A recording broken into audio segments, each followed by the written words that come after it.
तमामी हजरात को ज्यादा जोश में लाने की कोशिश नहीं करूंगा, इसलिए कि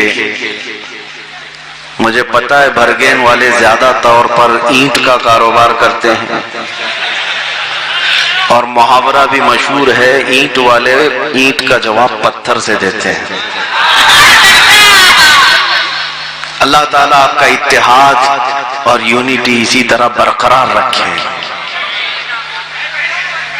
मैं जलसे में जाने से पहले लोकेशन और उसकी जोग्राफियाई कैफियत को भी मालूम करता आता हूँ, किस खित्ते से हमें खिताब करना है, इलाका कहाँ पर है, किस तरह के लोग हैं। अल्लाह का बड़ा एहसान अजीम है कि आपके यहाँ कसरत से मुसलमान आबाद हैं और तुम्हारी ये आबादी बहुतों को खलती भी है, परेशान करती भी है, लेकिन इससे कुछ फर्क नहीं पड़ता। मेरे अजीजों, मशहूर कहावत भी है, जिस खित्ते में ज्यादा तौर पर शेर जिया करते हैं, आसपास गीदड़ नहीं आया करते हैं। लेकिन उसके लिए शर्त यही है कि तुम्हारा इत्तेहाद ईमान की बुनियाद पर हमेशा बाकी रहना चाहिए। इसलिए कि गीदड़ भेड़िया तो छोड़ें, कुत्ते भी तुम्हें खा सकते हैं अगर तुम्हारा इत्तेहाद खत्म हो गया। मुत्तहिद रहोगे तो कहलाओगे मोमिन व गाजी, मुंतशिर होगे तो कस्तों में सफाया होगा। आज का ये इजलास इस्लाह मुआशरा के नाम से है। मैं आपके सामने एक बात जरूर पेश करना चाहूंगा कि हमें मसाइल को समझने का दर्क यानी महारत आनी चाहिए। बेशुमार मसले जिंदगी में होते हैं, लेकिन उन मसलों में कोई बहुत गंभीर होता है, कोई छोटा होता है, कोई मीडियम वाला होता है। उसकी पहचान आपको होनी चाहिए।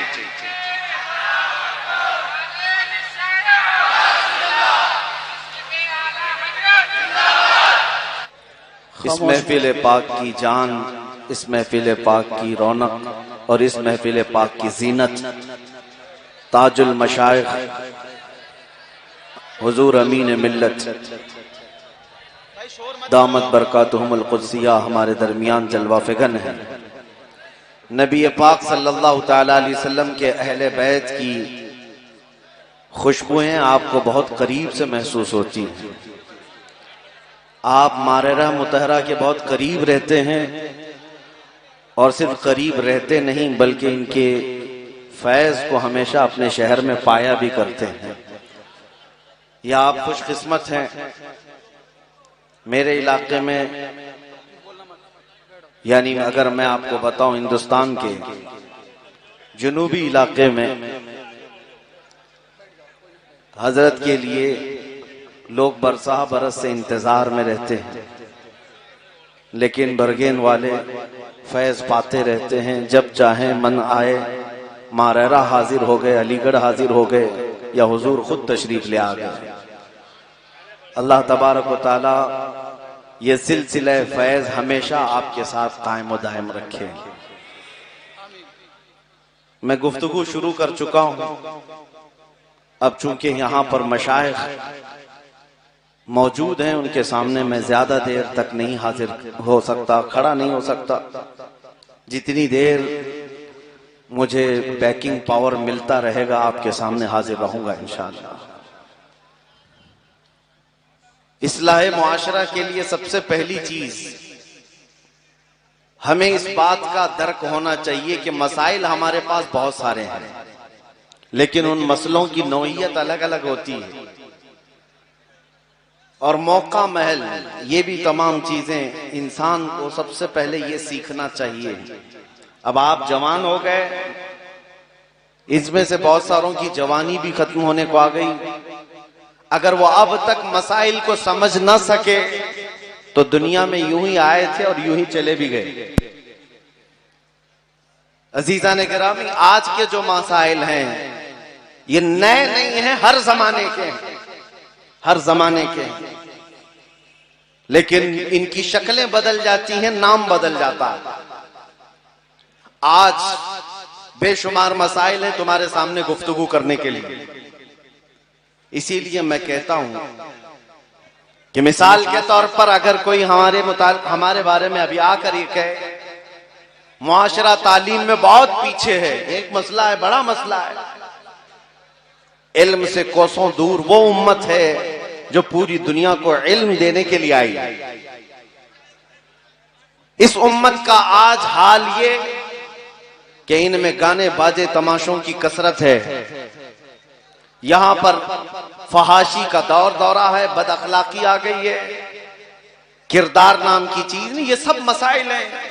सूद का कारोबार हमारे मोहल्लों में, नशा सबसे ज्यादा बिकना और बेचना और करना और कराना हमारे मोहल्लों में। कितने मसाइल का मैं जिक्र करूं, लेकिन मैंने जो सबसे पहले आपके सामने बात अर्ज की वो ये है, जब मसाइल बेशुमार होते हैं तो इंसान को ये सोचना चाहिए कि मुझे फोकस किस पे करना है, किस मसले को मैं गौर से देखूं और किसका हल निकालूं। उसकी एक एग्जाम्पल मैं आपको देता हूं, मिसाल देता हूं। अल्लाह हजार बार ना करे किसी के घर में आग लग गई और आग के शोले पूरे घर को लपेटे में ले चुके हैं और आप किसी तरह से घर के अंदर जा चुके, आपका एक बच्चा घर के अंदर है, एक बच्चा जो अजीज जान है वो घर के अंदर मौजूद है, आग लगी है चारों तरफ से, आप अंदर चले गए, लेकिन जहां बच्चा है वहीं पर एक आपकी माल की, आपके सोने चांदी जवाहरात की, आपकी कमाई की अटैची भी मौजूद है, आग की लपेट में वो भी है। एक तरफ आपके पैसों का, माल का, सोने चांदी का सूटकेस है और एक तरफ आपका बच्चा भी है, दोनों भी आग की लपेट में है।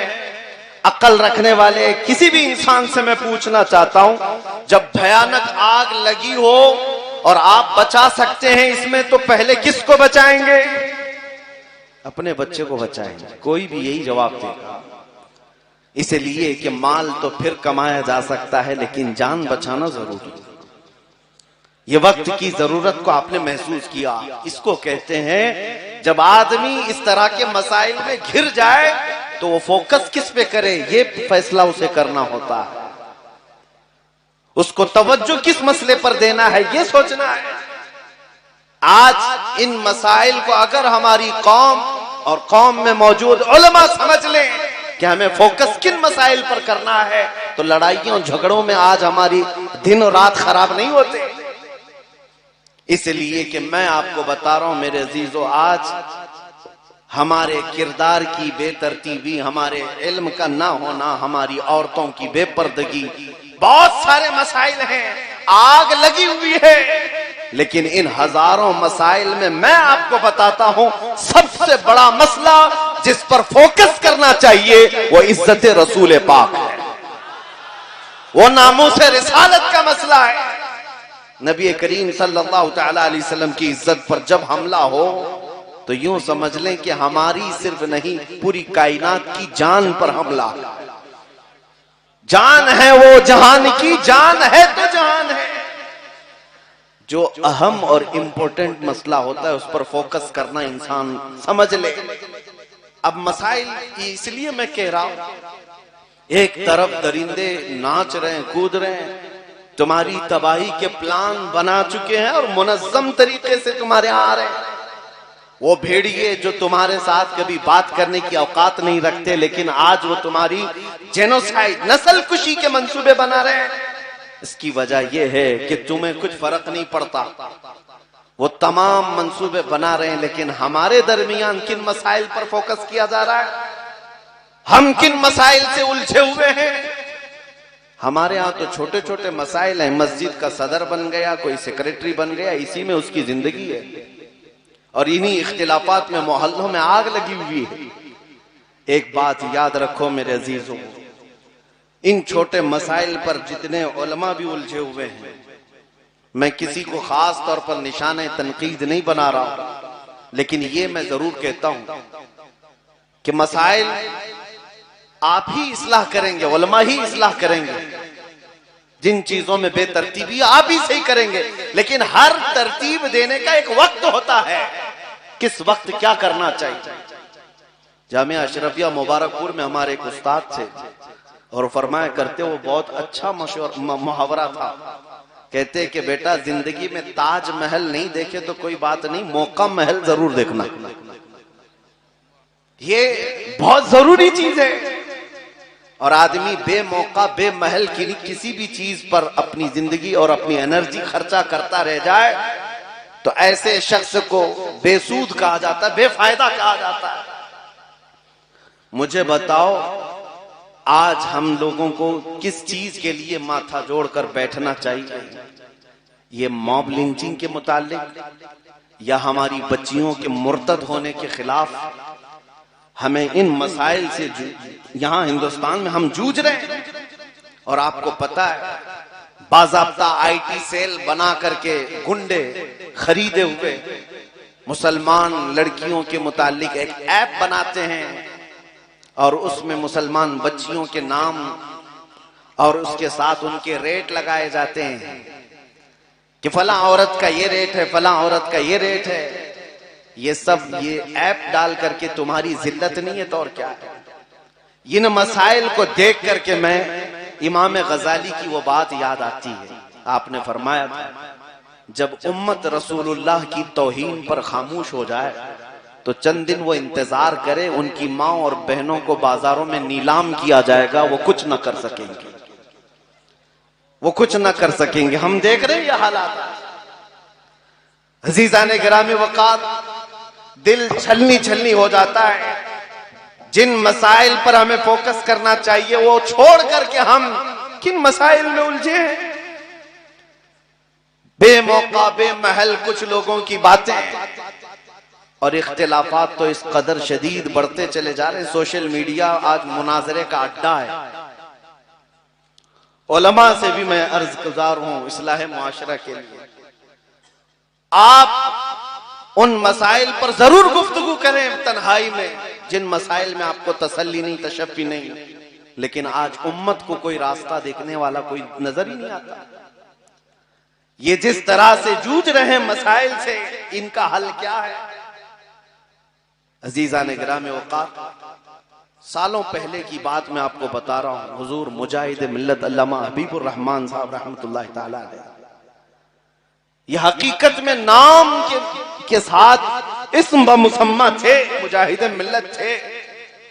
उनके दौर में जब ये जुल्म बढ़ता जा रहा था और इमरजेंसी के हालात भी आए थे, उस वक्त उन्होंने ये फरमाया कि मैं उम्मत को देख रहा हूं इस कदर हालात में परेशान है और इनके लिए एक जगह बैठने को भी हमारे पास फुर्सत नहीं रह गई। उस जमाने की बात कर तो कहते हैं कि मैं चाहता हूं कि अकेला चला जाऊं सदर जमहूरिया के पास या बाहर बैठ करके मैं धरना दे दूं अकेला। तो आपसे किसी ने कहा आप अकेले जाकर क्या करेंगे? तो कहा कि वहां जाकर के कहूंगा कि आज तो हमारी हालत यही है कि साथी साथी कह के पुकारूं, साथी हो तो जवाब आए, फिर झुंझलाकर सर दे पट खूंचर ले मौला वाली। आज उन्हीं हालात के हम शिकार हो गए। अजीज़ान गिरामी वक़ार, मैं आपको झिंझोड़ते हुए इस बात का सवाल करता हूं, तुम उस रसूल पाक की उम्मत हो जिस रसूल पाक की उम्मत के लिए कुरान कहता है कुंतुम खैरा उम्मतिन उखरिजत लिन्नास, तुम इंसानों में सबसे बेहतरीन उम्मत हो, सबसे बेहतरीन उम्मत हो। ये लक़ब किसी और ने नहीं दिया, तुम्हारे खालिक ने दिया है तुम्हें, तुम्हारे रब ने तुम्हें ये लक़ब दिया, तुम सबसे बेहतरीन उम्मत हो। लेकिन दुनिया तो आज हमें सबसे बुरा कह रही है। उसकी वजह क्या है? रहमान ने हमें जो सबसे अच्छी उम्मत कहा उसकी वजह क्या थी? तअमुरून बिल मारूफ, तुम लोगों को अच्छाई की बात करते हो, व तन्हौना अनिल मुनकर, बुराइयां देखते हो तो रोक देते हो, व तुमिनून बिल्लाह, और अल्लाह पर गैब से ईमान लाते हो, बिना देखे अल्लाह पर ईमान लाते हो। ये तीन आदतें तुम्हारे अंदर हैं, इसलिए तुम सबसे बेहतरीन उम्मत हो। अब आप अपने गरेबान में झांक कर देखें, क्या वो तीन आदतें अब भी मेरे अंदर हैं या नहीं? मेरा मौला तो फरमा रहा है तुम सबसे बेहतरीन उम्मत हो, कुंतुम खैरा उम्मतिन उखरिजत लिन्नास। किस लिए बेहतरीन उम्मत हो? तअमुरूना बिल मारूफ, अच्छाई का हुक्म देते